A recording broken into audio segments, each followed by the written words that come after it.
Puji Tuhan, selamat pagi jemaat Tuhan, shalom, sekali lagi shalom. Puji Tuhan kita semua sehat, amin. Kita semua luar biasa kan, kita memiliki Allah yang luar biasa, haleluya. Puji Tuhan, suatu pagi hari yang indah. Kalau kita masih boleh lagi ada berkumpul bersama di tempat ini. Karena satu hal yang kita tahu dalam kehidupan kita, bahwa penyertaan Tuhan sempurna, amin. Mari pagi hari ini jemaat Tuhan, kita fokuskan hati kita dan pikiran kita kepada Tuhan. Untuk kita menaikkan setiap pujian kita. Sebab dia Allah yang layak. Sebab dia Allah yang luar biasa menerima segala pujian dan hormat kita pagi hari ini. Haleluya. Kami berikan segala pujian kami, nyanyian dan hormat kami hanya bagimu Tuhan. Haleluya. Mari sama-sama naikkan pujian ini. Beri puji, beri hormat bagi Yesus yang duduk di tahta, berkuasa mulia, segala bangsa kan datang menyembah. Beri puji, beri puji, beri hormat bagi Yesus yang duduk di tahta. Engkau berkuasa Tuhan, berkuasa mulia, mulia, segala bangsa kan datang menyembah. Haleluya, haleluya, haleluya, kudus dan mulia namamu.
Raja, Allah yang layak kami tinggikan, Allah yang luar biasa dalam hidup kami.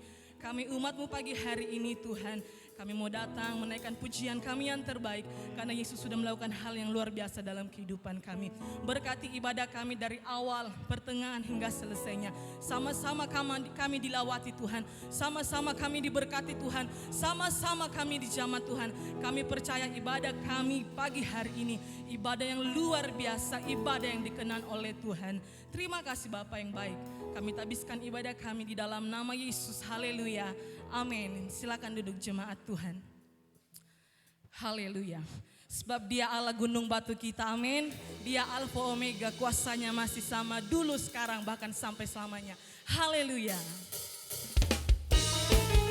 Puji Tuhan.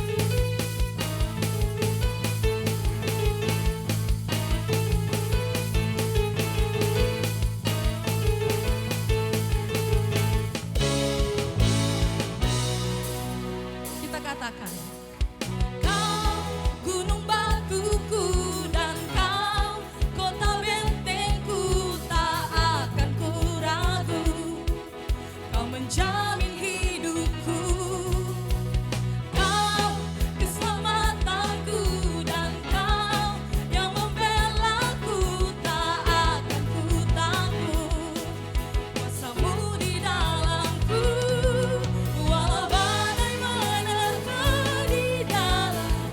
siapa jemaat Tuhan? Namun tangan-Mu Tuhan mengangkatku tinggi. Kau Tuhan yang benar, Kau pernah tinggalkan. Dahulu sekarang selamanya, janji-Mu tak berubah. Kau Alfa dan Omega, awal dan akhir.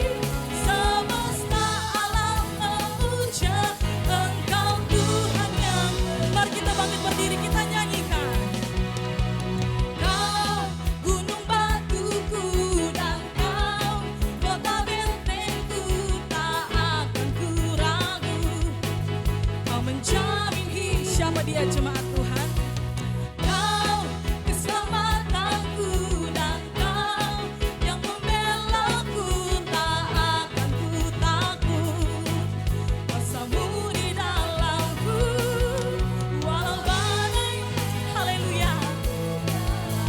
tangan siapa jemaat Tuhan? Namun tangan-Mu Tuhan mengangkatku tinggi. Kau Tuhan yang benar, Kau pernah tinggalkan. Dahulu sekarang selamanya, janji-Mu tak berubah. Kau Alfa dan Omega, awal dan akhir. Semesta alam memuja Engkau Tuhan yang benar. Kau Tuhan yang benar, Kau Tuhan yang benar. Kau pernah tinggalkan. Dahulu sekarang selamanya, janji-Mu. Siapa Dia? Kau Alfa dan Omega, awal dan akhir. Semesta alam memuja Engkau Tuhan. Semesta alam memuja. Semesta alam memuja Engkau Tuhan yang. Sorak-sorai bagi Allah kita. Haleluya. Terpujilah Engkau Tuhan. Haleluya. Haleluya jemaat Tuhan. Tuhan Yesus kita baik, amin. Boleh kita angkat jempol kita untuk Tuhan. Kalau saya katakan Tuhan Yesus baik, kita katakan 3 kali amin, amin, amin. Haleluya. Haleluya. Tuhan Yesus baik.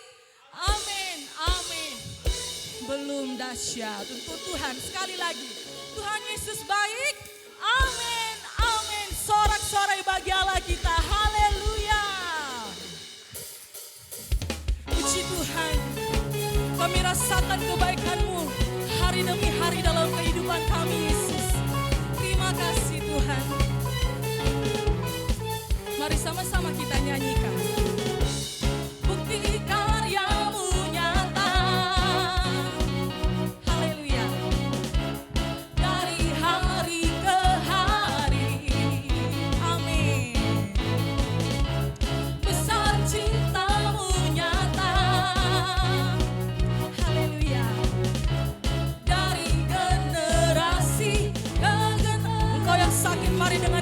kau katakan, kau angkat sakitku. Haleluya, amin. Kau angkat beban hidupku, Tuhan Yesus. Sungguh baik, haleluya, sangat baik. Amin, puji Tuhan. Tuhan Yesus sungguh dahsyat, sangat dahsyat, teramat dahsyat. Haleluya, kami rasakan itu Tuhan. Terima kasih Tuhan Yesus. Kita yang merasakan kasih setia-Nya, kita nyanyikan. Bukti karya-Mu nyata, haleluya. Dari hari ke hari, besar cinta-Mu nyata, haleluya. Dari generasi ke generasi, ini iman kami di hadapan-Mu Tuhan. Kau angkat sakitku, haleluya. Kau angkat beban, sama-sama kita katakan, Tuhan Yesus sungguh baik, sangat amin. Haleluya, Tuhan Yesus, Tuhan Yesus sungguh dahsyat, sangat dahsyat, teramat dahsyat. Katakan Tuhan Yesus, Tuhan Yesus sungguh baik, sangat baik, amin. Kau sangat baik bagi kami Tuhan. Tuhan Yesus sungguh dahsyat, sangat dahsyat, teramat. Haleluya, sorak-sorai bagi Allah kita. Puji Tuhan, silakan duduk jemaat Tuhan. Terima kasih Tuhan Yesus. Haleluya. Benar Tuhan, Engkau Allah yang teramat baik dalam kehidupan kami. Tak dapat kami hitung dan tidak dapat kami balas segala kebaikan-Mu di dalam kehidupan kami. Terima kasih Tuhan. Mari jemaat Tuhan pagi hari ini, mari siapkan bejana hati kita untuk diisi oleh kebenaran firman Tuhan. Firman Tuhan yang itu Allah sendiri yang berbicara kepada kita melalui hamba-Nya. Sebab kami tahu tidak ada pribadi yang lebih mengenal kehidupan kami selain Engkau Bapa. Oleh karena itu kami perlu Engkau di dalam kehidupan kami. Berbicaralah Engkau bagi kami lewat kebenaran firman-Mu. Mari jemaat Tuhan dari hatimu katakan, Tuhan inilah yang ku tahu, Kau mengenal hatiku, jauh melebihi semua yang terdekat sekalipun. Tuhan inilah yang ku mau, Kau menjaga hatiku supaya kehidupan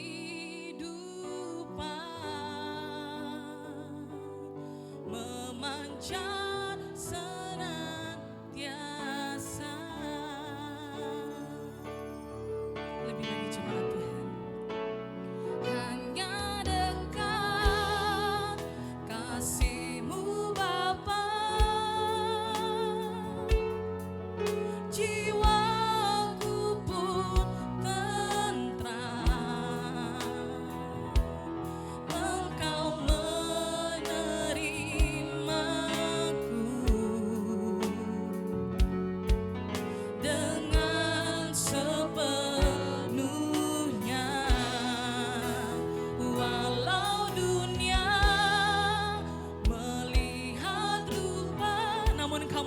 kami mulia. Namun Kau memandangku sampai ke dalaman hatiku. Mari jemaat Tuhan di hadapan Tuhan kita angkat pujian ini. Tuhan inilah yang ku tahu, Kau mengenal hatiku jauh melebihi semua yang terdekat sekalipun. Tuhan inilah yang ku mau, Kau menjaga hatiku supaya kehidupan memancar senantiasa. Katakan lebih lagi jemaat Tuhan. Tuhan inilah yang ku tahu. Tuhan inilah yang ku tahu. Lain selanjutnya serahkan kepada Pak Gembala. Kau mengenal hatiku jauh melebihi semua, yes, yang terdekat sekalipun. Tuhan ini yang kami mau, Tuhan. Kau mengenal Tuhan. Kau menjaga akan hatiku, hatiku, yes, supaya supaya kehidupan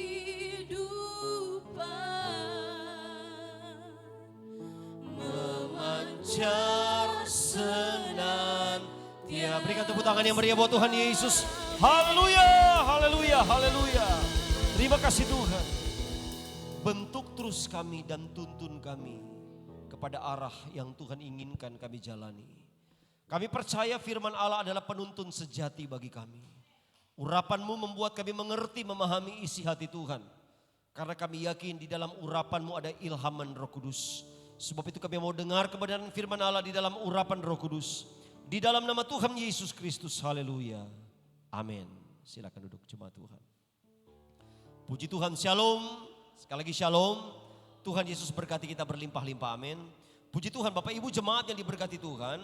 Satu kebenaran yang akan kita dengarkan bersama pagi hari ini dalam satu tema, yaitu kekayaan rohani. Sekali lagi, kekayaan rohani. Mari kita buka di dalam 2 Korintus pasalnya yang ke-10 ayatnya yang ke-12.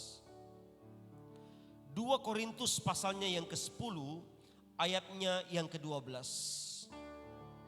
Perhatikan dalam Alkitab masing-masing, saya akan bacakan ayat ini. Firman Allah berbunyi begini. Memang kami tidak berani menggolongkan diri kepada atau membandingkan diri dengan orang-orang tertentu yang memujikan diri sendiri. Mereka mengukur dirinya dengan ukuran mereka sendiri dan membandingkan dirinya dengan diri mereka sendiri. Alangkah bodohnya mereka. Puji Tuhan, silakan duduk. Nah, Bapak Ibu jemaat yang diberkati Tuhan, ini merupakan surat Paulus kepada jemaat di Korintus yang memberikan satu solusi di tengah-tengah jemaat ketika terjadi perbedaan-perbedaan pemahaman. Ada di kalangan orang percaya yang sudah mengenal Kristus, yang menakar rohani mereka, yang mengukur kekayaan iman mereka sesuai dengan yang mereka pikirkan.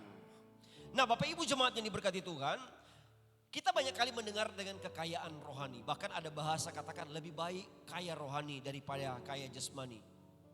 Ada orang pun katakan kaya rohani, kaya jasmani, usahakan seimbang. Bagi beberapa orang, enggak masalah, yang penting kaya jasmani, nikmati dulu itu hidup. gampang tentang kaya rohani, ada waktunya Tuhan. Jadi tergantung kepada pemahaman orang-orang masing-masing.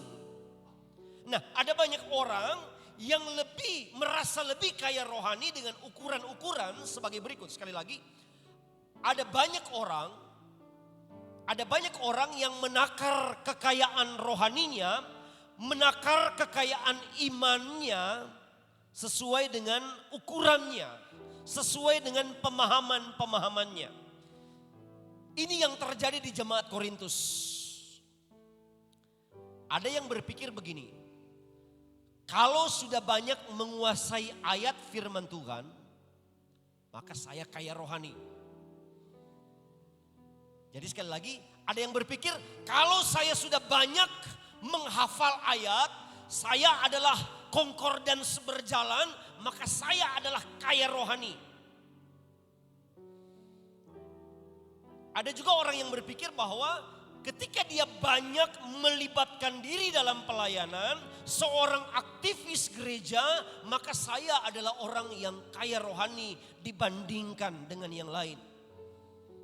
Bahkan ada yang berpikir kalau saya sering terlibat dalam pelayanan dan mendapatkan sebuah jabatan dalam pelayanan, maka saya adalah orang yang lebih kaya rohani dibanding mereka yang tidak mendapatkan jabatan dalam gereja. Dan ada juga pemahaman begini. Saya katakan mereka sebagai penganut teologi salib. Mereka berpikir begini, semakin menderita, semakin miskin, maka dia semakin suci. Ada loh pemahaman begitu. Semakin dia tersiksa, semakin dia dalam tekanan-tekanan, dalam berbagai macam masalah dan miskin, maka dia semakin berkenan kepada Tuhan. Kan ada Alkitab katakan berbahagialah orang yang miskin. Ada yang berpikir demikian. Seolah-olah semakin miskin dia semakin suci. Kemudian ada juga para penganut teologi kemakmuran yang kita sudah sangat tahu.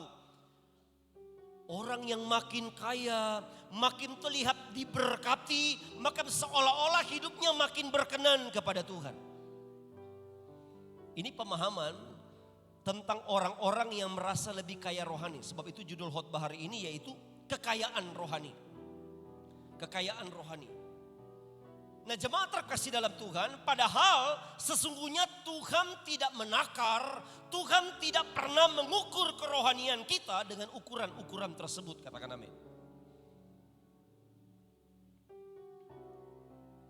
Kekayaan atau materi yang kita miliki, bahkan sebagai apapun kita di dunia ini, seperti apapun jabatan yang kita miliki di dunia ini, tidak menentukan atau bukan ukuran level rohani kita. Tidak ada hubungannya dengan yang namanya kekayaan rohani. Atau dengan kata lain, jangan ambil hal-hal jasmani, hal-hal lahiriah yang kita anggap itu sesuatu yang wah atau sama sekali tidak ada. Kemudian kita sandingkan dengan iman. Kita sandingkan dengan kekayaan rohani. Sesuai dengan beberapa pemahaman yang saya sampaikan di atas. Apalagi ada lagu yang terbawa sampai sekarang. Meskipun saya susah, menderita dalam dunia, sambil meneteskan air mata. Karena dia yakin semakin susah, semakin miskin, semakin dekat dengan Tuhan. Itu ukuran-ukuran orang. Padahal bukan seperti itu takaran yang Tuhan mau. Bukan begitu takaran yang Tuhan ukurkan kepada kita. Ada beberapa pandangan yang keliru yang saya ingin bagikan kepada kita begini. Ada orang pula yang berpikir kalau jadi kaya itu duniawi. Saya ingat dulu orang-orang yang fanatik Pantekosta dulu. Seolah-olah berkata, jangan terlalu kaya. Nanti terlihat duniawi. Terlihat fokusmu itu kepada hal-hal jasmani. Ini pandangan-pandangan yang keliru ya. Padahal ada banyak tokoh-tokoh Alkitab yang sangat kaya dan mereka melayani Tuhan dengan kekayaannya. Bahkan sampai hari ini ada banyak orang-orang yang Tuhan tetapkan, yang Tuhan pilih, yang bahkan orang-orang yang kaya raya, yang memiliki segala-galanya. Bahkan mereka banyak berbuat, buat pembangunan gereja, buat pelayanan-pelayanan, buat pergerakan penginjilan, buat membiayai pelayanan-pelayanan misi. Apakah mereka berdosa? Bahkan ada beberapa pandangan pula berkata begini. Menjadi miskin itu tanda dihukum Tuhan. Miskin itu tanda tidak dikenal Tuhan. Bahkan terkesan jadi miskin, jadi banyak masalah itu sebagai sebuah kutukan. Wah. Kalau orang yang sudah kelihatan susah untuk makannya, susah untuk kehidupannya, kena kutuk. Apa-apa kena kutuk. Sekarang saya mau tanya. Ketika ada seorang janda miskin mempersembahkan 2 peser duit yang paling kecil pada waktu itu, membawa kepada kotak persembahan, bahkan justru dia dikenan Tuhan. Apakah dia orang yang dikutuk Tuhan? Karena miskinnya.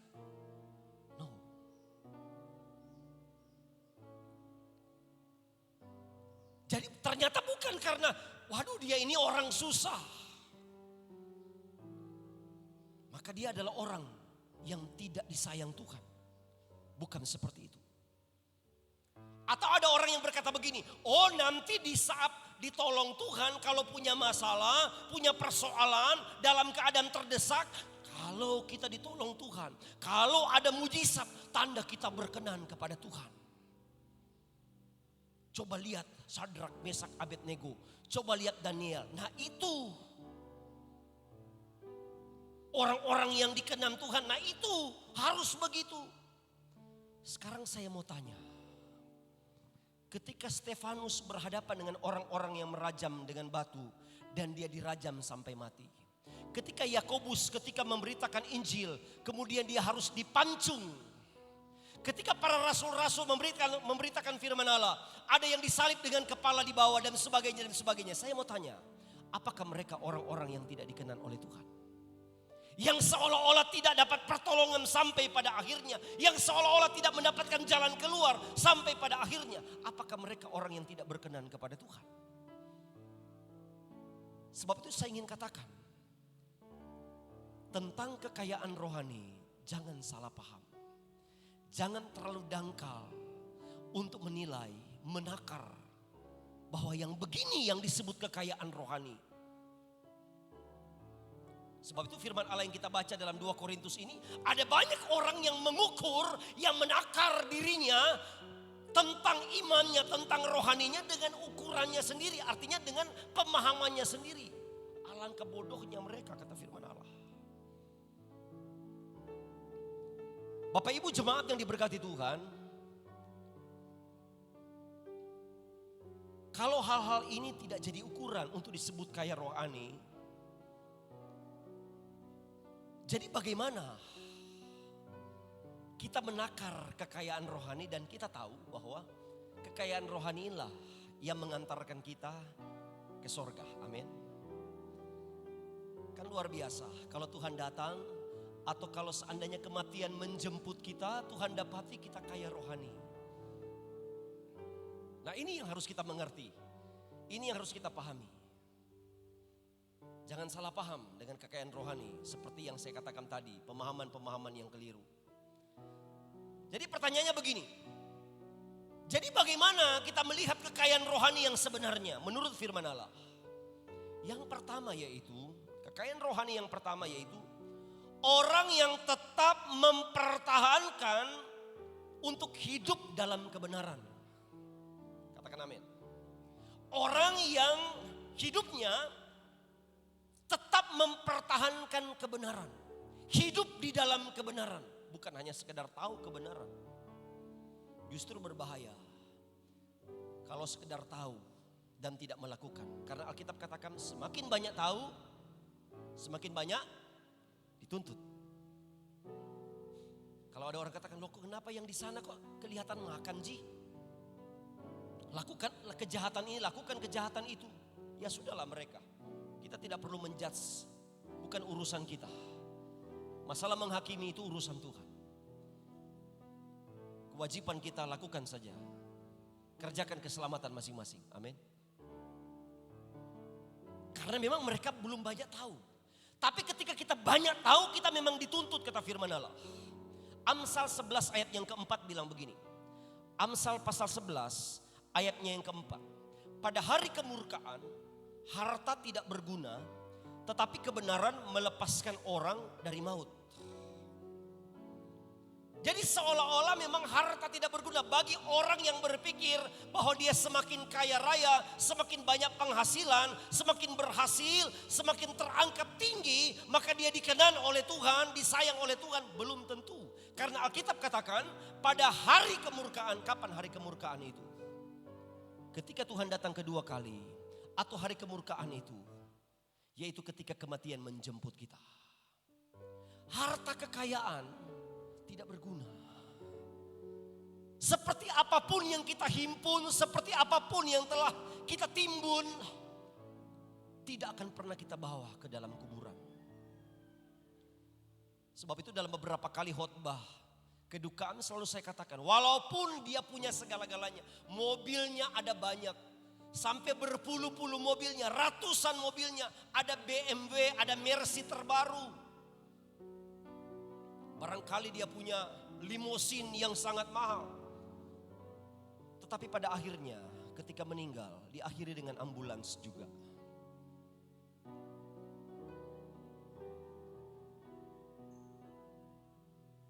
Tetapi kebenaran ini yang melepaskan orang dari maut. Artinya kalau saya bicara tentang melepaskan dari maut, artinya terlepas dari neraka. Artinya orang yang diselamatkan. Kebenaran. Dan kita tahu kebenaran sejati adalah firman Tuhan. Amin. Kebenaran sejati adalah Tuhan sendiri dan kebenarannya. Sebab itu Tuhan katakan hidup dalam kebenaran. Seperti apa yang hidup dalam kebenaran? Taat saja. Walaupun belum mengerti, taat saja. Nuh tidak pernah mengerti apa rencana Tuhan dengan memberikan ukuran-ukuran bahtera. Sekian hasta, sekian hasta, sekian hasta.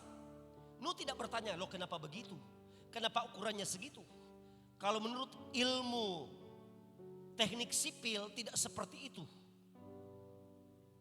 Tapi Nuh tidak pernah untuk banyak komentar, taat saja. Dia tetap taat sampai hari kemurkaan itu datang. Baru dia memahami, oh ini. Abraham tidak pernah memahami apa tujuan Tuhan suruh bawa Ishak ke bukit pengorbanan yang adalah anak satu-satunya yang sah, yang dinanti-nantikan kurang lebih 25 tahun, kemudian harus dikorbankan. Suruh bawa kayu api, suruh bawa api dan sebagainya. Tapi Abraham tidak mengerti ada apa. Nanti dia memahami ketika ada di bukit pengorbanan itu. Oh ini maksud Tuhan. Yang penting dia taat saja. Lakukan saja apa yang Tuhan izinkan, yang Tuhan inginkan. Karena taat artinya jauhi larangannya. Sekali lagi, definisi sederhana dari taat sesuai dengan Alkitab hanya ada dua. Jauhi larangannya, lakukan yang diperintahkan. Jauhi larangan, lakukan yang ia perintahkan. Jangan cuma stop di jauhi larangan. Saya sudah bukan orang yang dulu lagi. Saya bukan manusia lama lagi. Saya sudah lahir baru. Saya tidak melakukan perbuatan-perbuatan lama lagi. Saya bukan hidup seperti dahulu lagi. Tapi pertanyaan, kau sudah lakukan perintah Tuhan? Oh belum. Itu belum disebut ketaatan. Jadi Bapak Ibu jemaat yang diberkati Tuhan, semakin kita taat dengan kebenaran, maka nilai rohani kita justru semakin tinggi. Sekali lagi, semakin kita taat, semakin kita mencocok-cocokkan diri dengan kebenaran, maka sebenarnya disitulah nilai rohani kita semakin terangkat tinggi. Bukan nilai jasmani. Bukan keadaan yang terlihat hari-hari ini. Karena Alkitab katakan dalam Matius 16 ayat 26 bilang begini. Matius 16 ayat yang ke-26. Apa gunanya seorang memperoleh seluruh dunia tetapi kehilangan nyawanya? Dan apakah yang dapat diberikannya sebagai ganti nyawanya? Kita bisa bayangkan artinya bahwa satu jiwa kita lebih berharga dari apapun yang ada di dunia ini. Katakan amin. Betapa engkau berharga di mata Tuhan. Sebab itu ingat, orang yang kerasukan setan yang dilepaskan oleh Yesus. Ada berapa roh jahat yang keluar kepada babi-babi? 2000. Babi dewasa. Berapa satu ekor kira-kira sekarang? Artinya kalau 2000 ekor banyak. Tapi Tuhan lebih mengasihi satu jiwa. Betapa berharganya kita. Sebab itu nilai kebenaran itu penting untuk kita lakukan. Karena memang inilah yang akan membuat kita bisa menakar tingkat kerohanian kita.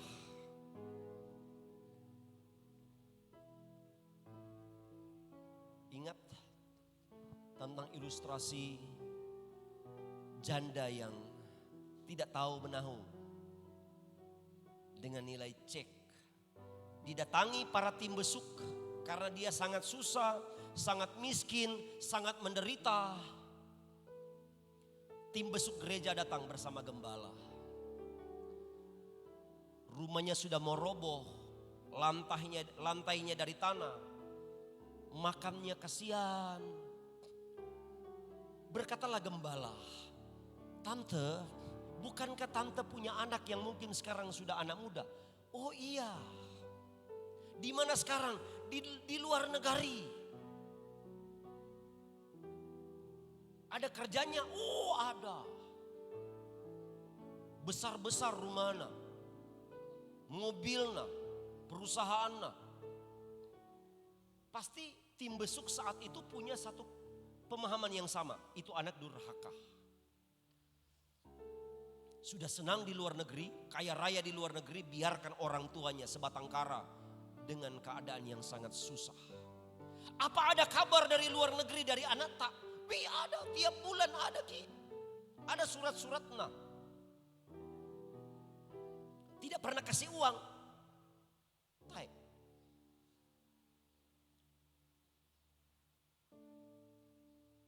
Gembala yang sangat penasaran, boleh lihat surat-suratnya? "Oh boleh." Setumpuk begini surat-suratnya. Setelah surat-suratnya diambil, dibuka. Ternyata di setiap surat itu pasti disertai dengan cek. Yang isinya sampai ratusan juta rupiah. Satu lembar, satu surat bisa puluhan sampai ratusan juta rupiah. Tapi dasar orang tua ini tidak tahu apa itu cek. Dia cuma tahu 2.000 rupiah beli terasi bikin kapurung aman. Tapi ini kertas-kertas apa ini tidak bisa dibelanjakan. Karena tidak tahunya dia menderita. Mungkin kita berkata, kasihannya ini orang tua tidak tahu itu cek. Seringkali kehidupan kita sebagai orang percaya tidak menyadari bahwa di dalam nilai kebenaran yang kita lakukan itu memiliki kekayaan yang luar biasa, katakan amin. Itu punya sesuatu yang luar biasa yang mampu mengangkat kita, yang mampu membuat kita menjadi orang yang luar biasa. Karena saya ingin katakan sekali lagi, setiap berkat-berkat jasmani yang betul-betul berkat dari Tuhan selalu didahului dengan berkat-berkat rohani. Jadi yang pertama, kekayaan rohani yang sesungguhnya yaitu tetaplah hidup dalam kebenaran apapun kondisimu, apapun desakanmu, apapun pengaruh-pengaruh yang datang kepadamu, tetaplah di dalam kebenaran. Tidak ada satupun yang menggeser engkau dari kebenaran. Itu nilai kekayaan rohanimu. Yang kedua, apa yang menjadi patokan kekayaan rohani kita? Yang kedua yaitu buah dan karakter kita yang baik. Kalau dalam 1 Korintus 13 ayat 1 sampai 3 saya baca begini. 1 Korintus 13 ayat 1 sampai 3. Sekalipun aku dapat berkata-kata dengan semua bahasa manusia dan bahasa malaikat, tetapi jika aku tidak mempunyai kasih, aku sama dengan gong yang berkumandang dan canang yang gemerincing. Sekalipun aku mempunyai karunia untuk bernubuat dan aku mengetahui segala rahasia dan memiliki seluruh pengetahuan, dan sekalipun aku memiliki iman yang sempurna untuk memindahkan gunung, tetapi jika aku tidak mempunyai kasih, aku sama sekali tidak berguna. Dan sekalipun aku membagi-bagikan segala sesuatu yang ada padaku, bahkan menyerahkan tubuhku untuk dibakar, tetapi jika aku tidak mempunyai kasih, sedikit pun tidak ada faedahnya bagiku. Ingat Bapak Ibu, karunia-karunia memang dibutuhkan di dalam pelayanan, di dalam gereja sangat dibutuhkan. Tapi bukan menjadi sebuah takaran, bukan menjadi sebuah ukuran kekayaan rohani. Bahkan karunia-karunia ini tidak menjadi tiket bagi kita untuk masuk surga. Katakan amin. Alkitab katakan justru dari buahlah kita dikenal. Karakter kita yang sementara dibentuk, kenapa ada pembekalan firman Tuhan? Kenapa ada khotbah-khotbah? Ada pembekalan kebenaran. Ini sementara mempertajam, memurnikan karakter kita. Bahkan buah-buah yang kita hasilkan adalah buah yang baik dan buah yang lebat. Setiap ranting dibersihkan, firman Allah membersihkan setiap hidup kita. Bahasa roh yang Alkitab katakan, meskipun aku berkata-kata dengan sebuah bahasa manusia dan bahasa malaikat. Semua bahasa manusia dan bahasa malaikat. Ada bahasa roh, itu bicara karunia. Walaupun aku bisa bernubuat, membagi-bagikan, itu karunia. Pengetahuan, iman yang bisa memindahkan gunung, itu karunia. Tapi Alkitab katakan bila tidak punya kasih, itu bicara buah. Buah roh, kasih, sukacita, amin. Dan seterusnya dan seterusnya. Bila kita tidak punya kasih, maka itu dikalikan dengan nol. Dan semua yang dikalikan dengan nol hasilnya nol. Walaupun semua kelihatan dahsyat, karunia-karunia yang luar biasa, yang Tuhan izinkan kita lakukan, tapi itu akan menjadi sia-sia tanpa ada buah yang Tuhan lihat dari hidup kita. Sebab itu hamba-hamba Tuhan pun dalam Matius 7 ayat 21 sampai 23, Tuhan, bukankah aku bernubuat demi namamu? Bukankah aku mengusir setan demi namamu? Tapi Tuhan berterus terang pada akhirnya kepada mereka, enyalah, aku tidak mengenal engkau, hai pembuat kejahatan. Aku tidak pernah mengenal engkau. Artinya tidak pernah masuk di dalam hitungan Tuhan. Walaupun nampak karunia-karunia hebat itu. Sebab itu saya ingin katakan karunia yang kita miliki 1, 2, 3, 5, 7, 9. Bahkan karunia ada begitu banyak yang kita miliki. Jangan takar itu sebagai sebuah kekayaan rohani. Bukan.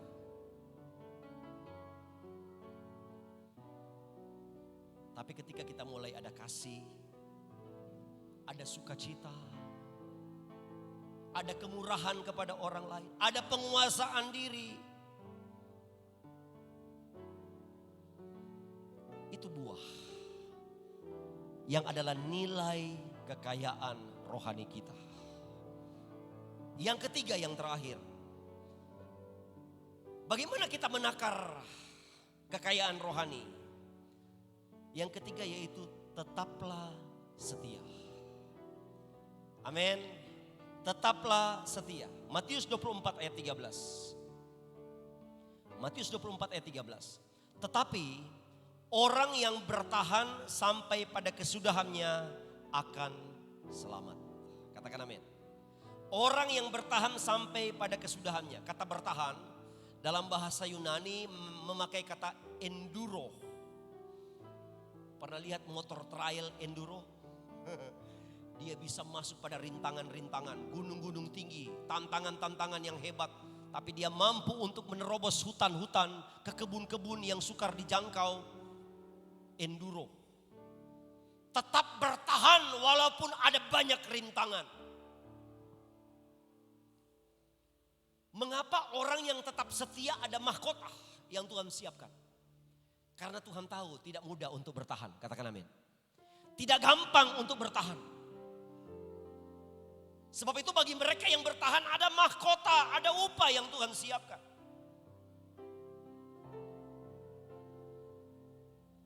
Karena ada banyak hal yang berusaha menggoyahkan kesetiaan kita. Setia artinya tetap lakukan apa yang sementara dan yang telah kita lakukan. Nilai-nilai baik yang kita lakukan sesuai dengan panggilan kita. Tetap setia. Memang banyak yang terpanggil, tapi sedikit yang terpilih. Tapi tahukah kita, walaupun kita barangkali masuk hitungan yang terpilih, tapi belum tentu. Karena yang paling menentukan yaitu setia. Wahyu 17 ayat 14. Wahyu 17 ayat 14 bilang begini. Mereka akan berperang melawan anak domba. Tetapi anak domba akan mengalahkan mereka. Karena ia adalah Tuhan di atas segala Tuhan dan Raja di atas segala Raja. Mereka bersama-sama dengan dia juga akan menang. Yaitu mereka yang terpanggil, yang telah dipilih dan yang setia. Biar juga kita sudah dipilih. Kita dipilih dari segala bangsa. Sampai dia bisik, bukan cuma terpanggil, terpilih. Tapi pertanyaan, setia tidak? Ada banyak yang bisa menggoyahkan kesetiaan kita. Dari sesuatu, baik sesuatu yang menyangkut masalah, orang-orang tertentu, dan berbagai macam hal yang bisa menggoyahkan kesetiaan kita. Sebab itu Bapak Ibu Jemaat yang diberkati Tuhan, kita mau mengejar kekayaan rohani, amin. Silakan kita berdoa minta karunia. Itu harus, Alkitab katakanlah iya. Kejar karunia-karunia, iya. Tetapi itu bukan takaran nilai rohani kita. Termasuk yang saya katakan di atas. Tapi dari 3 bagian ini kita mulai tahu dan menyadari. Oh, ini yang disebut kaya rohani. Kejar ini. Ini yang disebut dalam Matius 6 ayat 33. Carilah dahulu kerajaan Allah dan kebenaran. Amin. Kerajaan Allah dan kebenaran, yang lain akan ditambahkan. Jangan takut. Di dalam nilai-nilai rohani terkandung, tersimpan nilai-nilai jasmani. Seperti yang selalu saya katakan, perbesar kapasitas rohanimu. Fasilitas pasti Tuhan tambahkan. Ada banyak hal yang Tuhan siapkan. Karena saya yakin Tuhan itu dalam janjinya selalu ya dan amin. Tidak pernah dia ingkar janji. Terus berjalan, tambah terus kekayaan-kekayaan rohani. Saya yakin Tuhan punya banyak cara untuk membuat hidup kita diberkati dan bisa memberkati orang lain. Tuhan Yesus memberkati kita semuanya. Kita tutup Alkitab kita. Mari angkat sebuah lagu seperti wanita. Yesus. Terima kasih Tuhan. Terima kasih Roh Kudus. Seperti wanita mengurapimu, menangis. Kita bangkit berdiri semua jemaat Tuhan.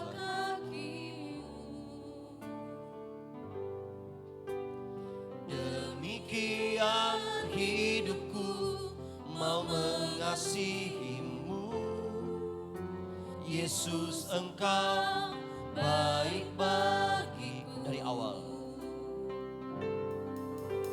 seperti wanita mengurapimu, menangis. Angkat kedua belah tangan.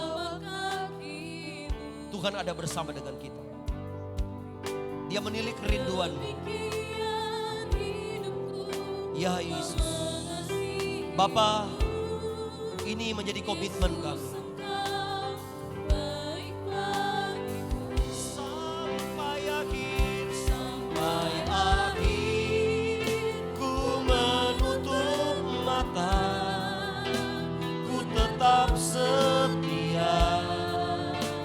menanti janjimu, sampai ku dapatkan mahkota kehidupanku. Ku tetap setia melayanimu sampai akhir, sampai akhir. Ku menutup mata, ku tetap setia menanti janjimu, sampai ku dapatkan mahkota kehidupanku. Ku tetap setia melayani, lagi katakan sampai akhir. Ku menutup mata, ku tetap setia menanti janjimu, sampai ku dapatkan mahkota kehidupanku. Ku tetap setia melayani, ku tetap setia, ku tetap setia melayanimu. Sembah Tuhan, sembah Tuhan. Oh, Jesus, glory, mulialah namamu, mulialah namamu. Yesus kami puji, Yesus kami sembah. Ya, pahami nilai kebenaran yang Tuhan beri kepada kita hari ini. Kejar kekayaan rohani, dan engkau mampu untuk melakukannya. Tuhan tahu itu. Ya Yesus, biarlah matakan Yesus.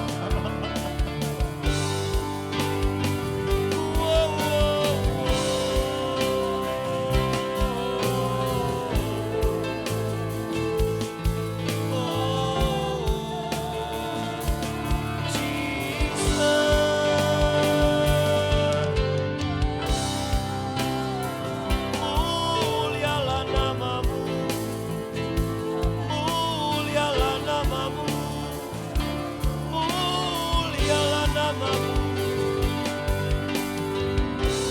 Ajaib, ajaib engkau, ajaib engkau. Makasih Tuhan. Angkat tanganmu di hadapan Tuhan. Engkau yang rindu untuk terus menambah nilai kekekalan, yaitu kekayaan rohani dalam dirimu. Bapak, engkau lihat tangan-tangan yang terbuka. Di tempat ini ada hadiratmu. Di tempat ini ada pribadimu lewat Roh Kudus. Engkau lihat jemaat yang merindukan kekayaan imannya semakin meningkat. Kekayaan rohaninya semakin bertambah-tambah. Semakin luar biasa dengan Tuhan. Engkau pilih keberadaan kami. Ada banyak tantangan, ada banyak persoalan, ada banyak rintangan. Ada banyak hal yang bisa sandung perjalanan kami. Tapi kami yakin Roh Kudus Engkau penolong kami. Roh Kudus Engkau kekuatan kami. Roh Kudus Engkau penghibur kami. Yang membuat kami tidak berhenti apalagi menyerah. Kami akan terus maju bertumbuh di dalam Engkau. Kami tidak akan kalah dengan berbagai macam tantangan apapun itu. Dan kami akan tetap setia sampai pada akhirnya. Kami mau sampai pada akhirnya Engkau dapati kami dalam satu kemegahan dan kemuliaan. Dan dalam bahasamu, masuklah hai hambaku yang baik dan setia. Tuhan, ini hidup kami. Meteraikan kebenaran yang kami dengar hari ini. Kami memahami tentang apa yang harus kami kejar. Apa yang harus kami utamakan. Apa yang harus kami raih. Sebab kami percaya dan kami yakini Engkau adalah yang utama dalam hidup kami. Terima kasih Tuhan Yesus, terima kasih. Hari ini kami akan menyatu dengan tubuh dan darah-Mu. Kami percaya kebenaran ini akan semakin meneguhkan kami di dalam hidup. dan firman-Mu dalam hidup kami. Terima kasih Bapa di sorga, terima kasih. Kami siap untuk bersekutu dengan tubuh dan darah-Mu dalam pelayanan ini. Di dalam nama Yesus, haleluya. Amin. Pada suatu bukit jauh dari Majelis yang hadir dan Ibu Gembala, pengerja, lihat salib Tuhan berdiri, sepotong kayu Bapak, kasar, minuman, tanda roti, di dalam nama Yesus. Saat dibagi-bagikan menjadi di tubuh dan darah, sana Dia memberikan pelayanan dalam nama Yesus.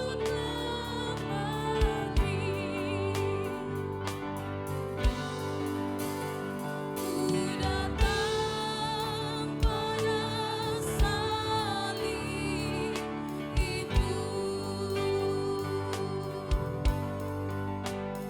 ku ingat cintanya Tuhan. Terima dengan iman, terima dalam iman. Biar ku jatuh pada Ingat tentang karya Tuhan. sana ku dapat Ampun dosa, ku datang pada salib itu, bisa berdiri yang sudah mendapat. ku ingat Naikkan hatimu,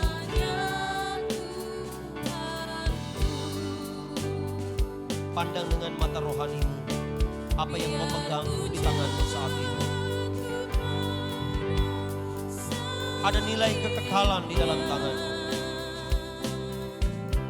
menceritakan sebuah pengorbanan besar yang menjadikan engkau berharga dan mulia.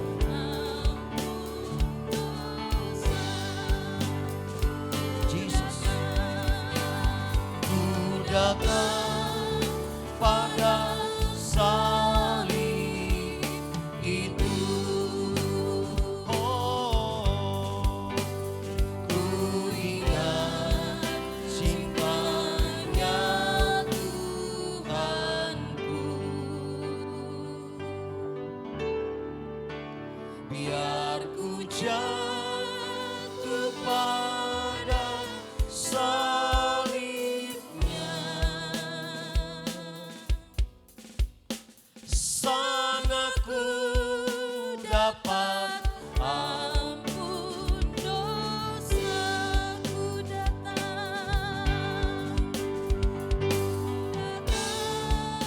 pada salib itu, ku ingat cintanya Tuhanku.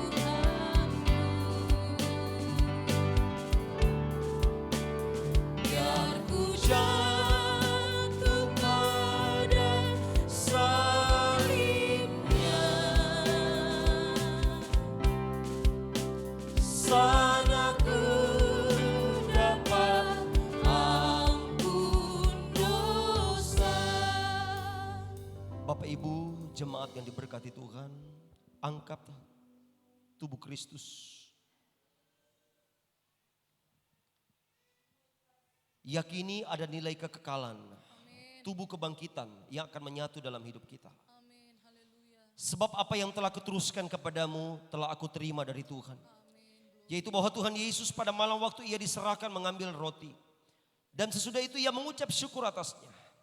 Ia memecah-mecahkannya dan berkata, inilah tubuhku yang diserahkan bagi kamu. Perbuatlah ini menjadi peringatan akan aku. Percayai engkau yang lemah dikuatkan. Engkau yang rapuh diteguhkan. Engkau yang bimbang ditetapkan. Bahkan ada banyak nilai-nilai rohani yang akan kembali disegarkan dalam dirimu. Sebab itu dengan penuh syukur, mari kita makan bersama dalam nama Yesus.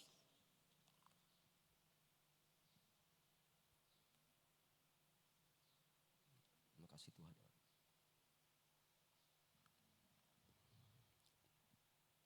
Angkat cawan di hadapan Tuhan. Demikian juga ia mengambil cawan sesudah makan lalu berkata, cawan ini adalah perjanjian baru yang dimeteraikan oleh darahku. Perbuatlah ini setiap kali kamu meminumnya, menjadi peringatan akan aku. Sebab itu Tuhan, kami yakini dengan darahmu yang sakit disembuhkan. Yang punya masalah-masalah, ada kuasa kebangkitan untuk kami menerobos kepada jalan keluar. Bahkan ada ketenangan yang kami peroleh dari Tuhan. Ada nilai-nilai kekal yang menyatu dalam hidup kami. Darahmu membasuh kami. Darah ini membuat iblis gemetar. Darah ini membuat penyakit gemetar. Termasuk virus corona sekalipun. Terbentengi oleh darah Yesus yang berkuasa atas hidup kami. Sebab itu mari kita minum bersama dalam nama Yesus. Mari kita berikan tepuk tangan yang paling meriah buat Tuhan Yesus. Haleluya, haleluya, haleluya, haleluya. Haleluya, haleluya. Terima kasih Bapa di surga, terima kasih atas firman-Mu, atas tubuh dan darah-Mu. Kami yakin kami sudah menjadi orang-orang yang diberkati oleh Tuhan. Ada nilai-nilai kekal, nilai-nilai sorga yang sudah menyatu dalam hidup kami. Dan kami mau hidup di dalamnya. Terima kasih Bapa.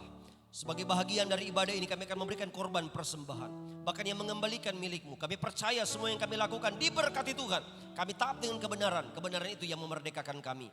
Kami doakan keluarga Sumampo tadi hari yang telah membawa korban, bawa persembahan persepuluhan. Lewat hasil panen mereka. Diberkati Tuhan usaha-usaha mereka. Keluarga yang diberkati Tuhan. Terima kasih.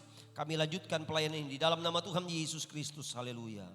Amin. Silakan duduk jemaat.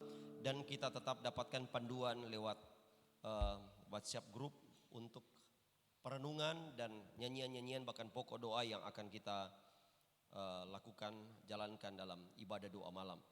Hari Minggu kita jumpa lagi dalam ibadah raya. Nanti segala perkembangan-perkembangan pasti akan disampaikan apapun itu. Ya, puji Tuhan saya kira itu.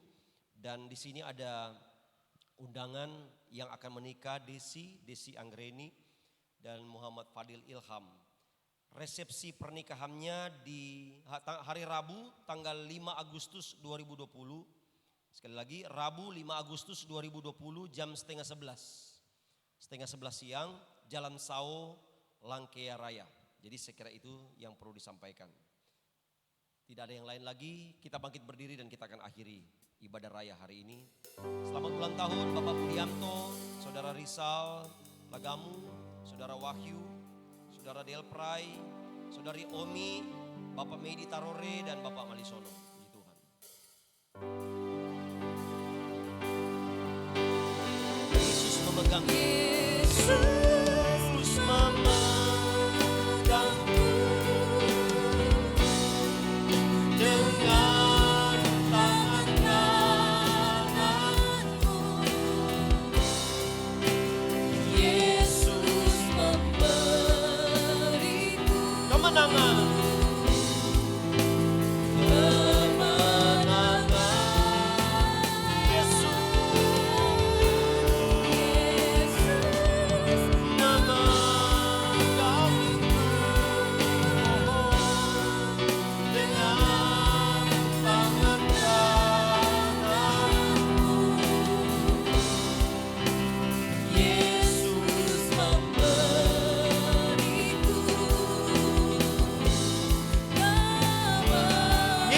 Memberiku kemenangan.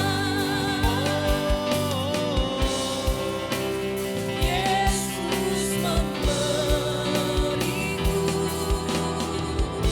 kemenangan. Berikan tepuk tangan yang meriah buat Tuhan Yesus. Haleluya, haleluya, haleluya. Terima kasih Bapak, ibadah raya yang diberkati Tuhan. Karena kami adalah pribadi-pribadi yang sungguh mendapatkan berkat dari Tuhan. Kemenangan kami sudah dapatkan. Kami yakin dalam realita kehidupan kami setelah kami berpisah dari tempat ini, kami akan berjumpa dengan berbagai macam hal yang merupakan dari janji-janji Tuhan yang dinyatakan dari hidup kami. Kehidupan yang penuh dengan anugerah, kehidupan yang penuh dengan pembelaan-pembelaan Tuhan dalam keluarga kami, dalam pekerjaan kami, dalam berbagai masalah, persoalan-persoalan, sakit penyakit sekalipun. Kami yakin Engkau menjadi pertolongan sejati bagi kami semua. Terima kasih, kami berdoa kepada mereka yang berhari ulang tahun. Kami doakan Bapak Budianto yang berhari ulang tahun, Saudara Rizal Lagamu, bahkan Saudara Wahyu, Saudara Delprai, bahkan Saudari Naomi, bahkan Bapak Medi Tarore, Bapak Malisono. Kami katakan kepada pribadi-pribadi ini menjadi berkat yang luar biasa. Kami yakin pertambahan usia yang Tuhan telah izinkan akan menjadi modal bagi mereka untuk punya kesempatan yang lebih luar biasa untuk mencari kekayaan-kekayaan iman, kekayaan-kekayaan rohani. Maka kami yakin di dalamnya ada janji Tuhan untuk menyatakan hal-hal lahiriah, hal-hal jasmani yang semakin tinggi sampai pada berkelimpahan. Kami katakan pada usia selanjutnya di tahun yang akan datang, mereka tetap setia dan luar biasa. Tuhan yang akan berikan anugerah kesehatan, kekuatan, baik yang menjadi kepala rumah tangga, anak-anak muda, semua diberkati oleh Tuhan. Terima kasih Tuhan Yesus, terima kasih. Kami doakan kalau ada yang sakit Engkau sembuhkan di dalam nama Yesus.